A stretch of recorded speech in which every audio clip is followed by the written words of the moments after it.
Hallelujah, Hallelujah, Hallelujah, Hallelujah.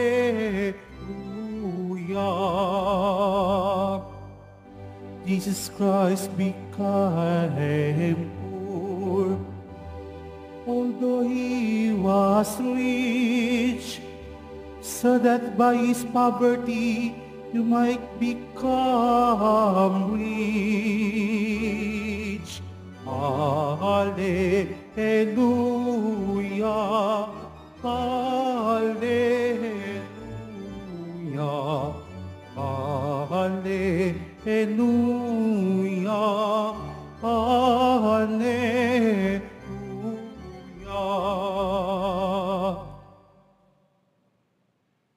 The Lord be with you. And with your spirit. A reading from the Holy Gospel according to Matthew.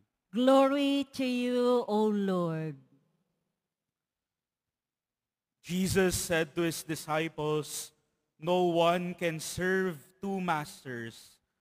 He will either hate one and love the other, or be devoted to one and despise the other. You cannot serve God and Mammon. Therefore I tell you, do not worry about your life, what you will eat or drink, or about your body, what you will wear. Is not life more than food, and the body more than clothing? Look at the birds in the sky. They do not sow or reap. They gather nothing into barns, yet your heavenly Father feeds them. Are not you more important than they? Can any of you be worrying at a single moment to your lifespan? Why are you anxious about clothes? Learn from the way the wild flowers grow. They do not work or spin. But I tell you that not even Solomon in all his splendor was clothed like one of them. If God so clothes the grass of the field, which grows today and is thrown into the oven tomorrow, will he not much more provide for you, O you of little faith? So do not worry and say, what are we to eat? Or what are we to drink? Or what are we to wear? All these things the pagans seek. Your heavenly Father knows that you need them all. But seek first the kingdom of God and his righteousness, and all these things will be given you besides. Do not worry about tomorrow. Tomorrow will take care of itself. Sufficient for a day is its own evil." The Gospel of the Lord. Praise to you, Lord Jesus Christ. Please be seated.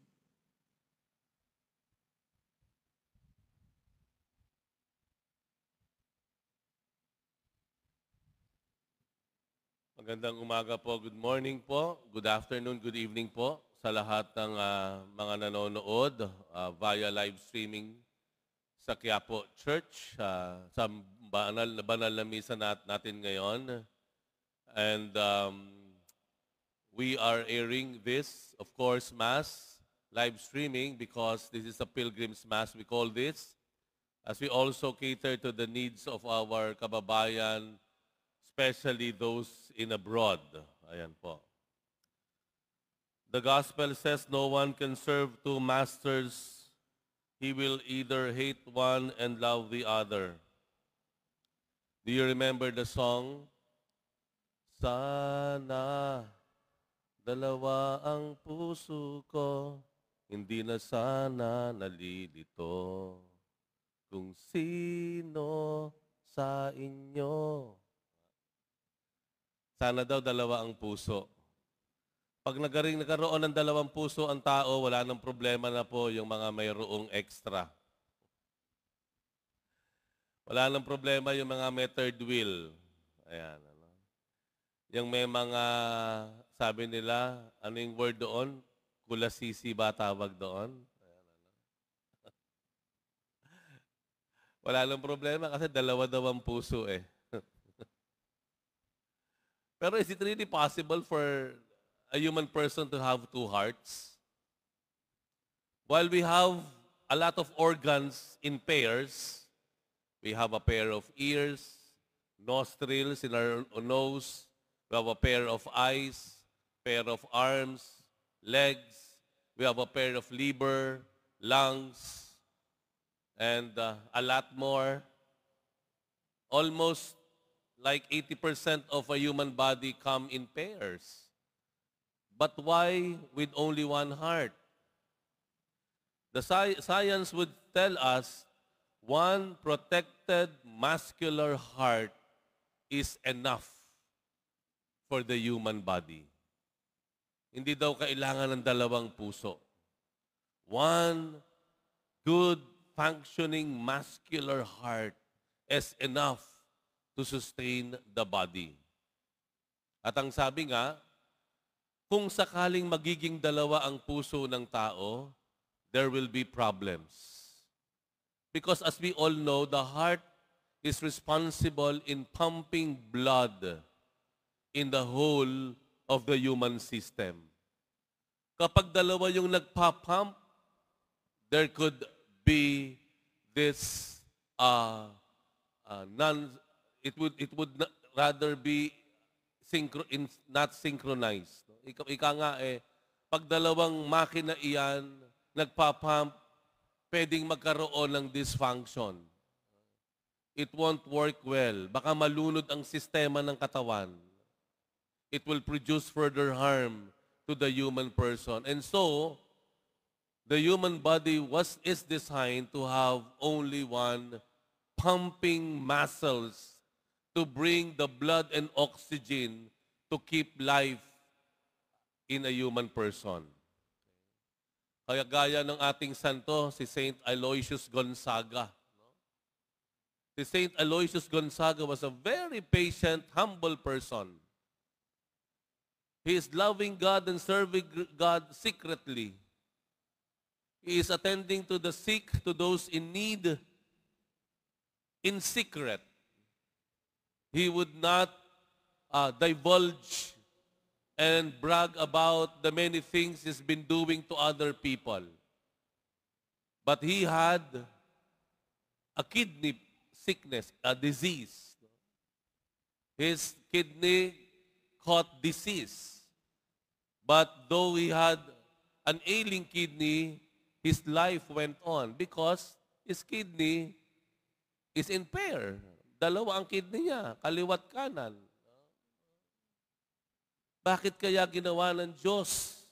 Aside from one good functioning muscular heart can sustain life in a human body, what could be some spiritual insight? Maybe the Lord is telling us to love God is enough. You don't need anyone else or anything else to commit yourself to be happy. To love God is enough. That's why in the gospel, we heard Jesus telling us, no one can serve two masters. Meaning, no one should have two hearts. He will either hate one and love the other. Our heart is designed to love only one. And that is above all, God. Because love is commitment. Love is commitment. We cannot be committed to two things, three things, all at the same time in equal intensity. Our heart can only love one with much intensity over and above all. And the Lord said, I know what you need even before you ask of it.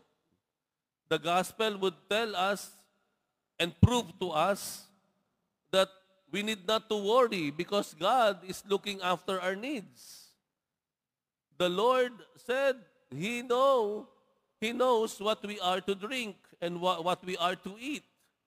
And that if we seek His kingdom, everything else will follow.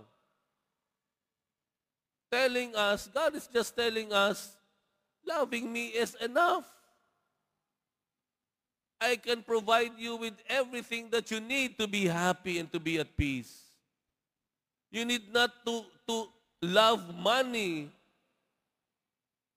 as you love me, says the Lord. You need not to love power and fame as much as you love me. Love me over and above all else. Mahalin mo ko doon sa pinakarurok ng iyong buhay. Dahil kapag mamahalin mo ako, lahat ibabalik at ibibigay ko sa iyo. But the problem is, minsan sigurista tayo. Para bang, what's wrong? Sabi natin, what's wrong with loving someone else? Wala namang mawawala sa akin. What's wrong with having a God-like image? What is there to lose? Wala namang mawawala. And that's the problem with us, Christians. We are not ready to put or to take risk for God. While God took the risk of loving us, offering His life to us, but in return, man cannot take risk for God. Kailangan mayroong laging kapareho, may kasama. In case God fails me, I can run to this. I can ask for help from this. Hindi pwedeng ganoon eh. We are to take risk. If we are to love, we are to take risk. Yung mga magulang na narito, nasan po yung mga magulang? Pinalaki niyo yung mga anak ninyo, iginapang niyo po yan, hindi ba? Sinakripisyo niyo ang sarili niyong pangangailangan just to save money for the future of your kids. You sacrifice everything. You put your life on the line. But are you sure that your kids, when they grow up, they will love you the same? Are you sure that they will reciprocate the sacrifices and the love you have rendered to them? No. There is no assurance that once your kids grow up, they will love you back. They will reciprocate the care, the sacrifice, and the love you have rendered to them from day one. But you keep on sacrificing. You keep on caring for them. You keep on providing for them. You keep on loving them. Why? Because you are willing to take the risk. And that is love. Loving God alone and over and above all is taking risk. Let us take all the risk to love God. For after all, when God loves us, He loves us more than we can ever give to Him. And He will provide for all what we need so that we can be happy and peaceful in our lives.